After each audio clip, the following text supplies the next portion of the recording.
Muito bom dia! Vamos começar dia 12 de abril aqui o Minuto do Musa. Nos Estados Unidos ontem, Jerome Powell, presidente do Banco Central americano, ele deu uma entrevista no 60 Minutes no final de semana. É um programa bastante popular nos Estados Unidos e ele falou que a economia americana encontra-se num ponto de inflexão, aquele ponto onde ela deve começar a crescer muito e gerar muito mais emprego. Claro, como presidente do Banco Central, ele não poderia falar algo diferente do que ele vem falando há muito tempo, mas de qualquer maneira eu acho que vale sempre uma reflexão e a gente entender o que está por trás disso. A gente vê os juros futuros subindo, a gente vê trilhões e trilhões sendo injetados na economia, comprando títulos de empresas, muitas vezes são as chamadas junk bonds, os títulos com maior risco, portanto a gente tem que ficar de olho sim para o que pode acontecer daqui a alguns anos. Eu acho que vale uma reflexão em torno disso. Na Europa, as vendas no varejo vieram muito melhores do que o esperado. No mês de fevereiro subiu 3%, quando a expectativa era uma alta de 1,5%, mas no ano caiu 2,9% em fevereiro anualizado, caiu 2,9% quando a expectativa era uma queda de 5,4%, então veio bastante melhor do que o esperado.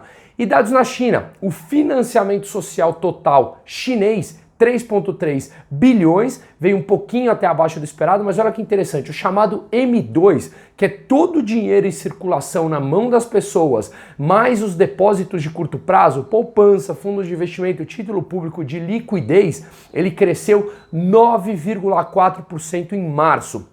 E algumas autoridades chinesas já vêm alertando por risco de bolha, tanto nos mercados mundiais quanto na China, principalmente no mercado de imóveis chineses. Também vale uma reflexão e vale um bate-papo sobre isso. Além disso, mais uma do Estado chinês em cima do Alibaba, do Jack Ma, ele multou em 2,8 bilhões de dólares a empresa, que é 4% das vendas domésticas anuais, tá? Supostamente foi por abuso de dominância sobre players rivais, tá? E no Brasil, 8 da manhã a gente tem o Focus, que mostra a projeção da inflação e da taxa de juros, basicamente, e o Senado e na Câmara no final de semana, que eles mostraram um estudo contratado por uma consultoria, estudos técnicos para que o Bolsonaro aprove o orçamento e não vai ter problema de estourar o teto de gastos, que obviamente isso não faz o menor sentido, porque só corrigindo pela inflação, ao longo do tempo a gente já vê que o teto de gasto estoura. E o Ministério da Economia fazendo o mesmo movimento com uma consultoria técnica,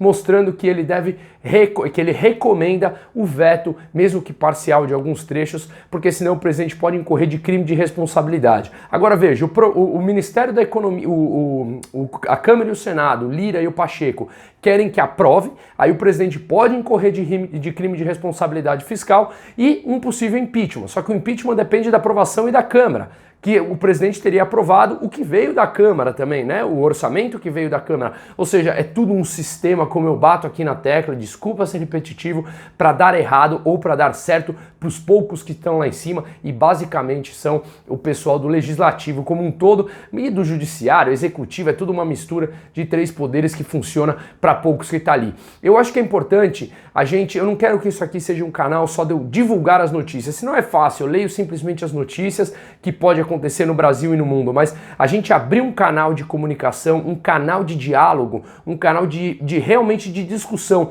porque só discutir, conversar, trazer novos pontos, escutar novos pontos dos outros é que nos leva a um esclarecimento e ao conhecimento muito maior da situação. Então vamos fazer disso aqui. Quem gosta desse conteúdo, por favor, me ajude compartilhando a todos, comente aqui embaixo, vamos criar um fórum de discussão que é muito mais produtivo e, sem dúvida, leva a um esclarecimento muito maior por parte da população como um todo. Muito obrigado e uma ótima semana.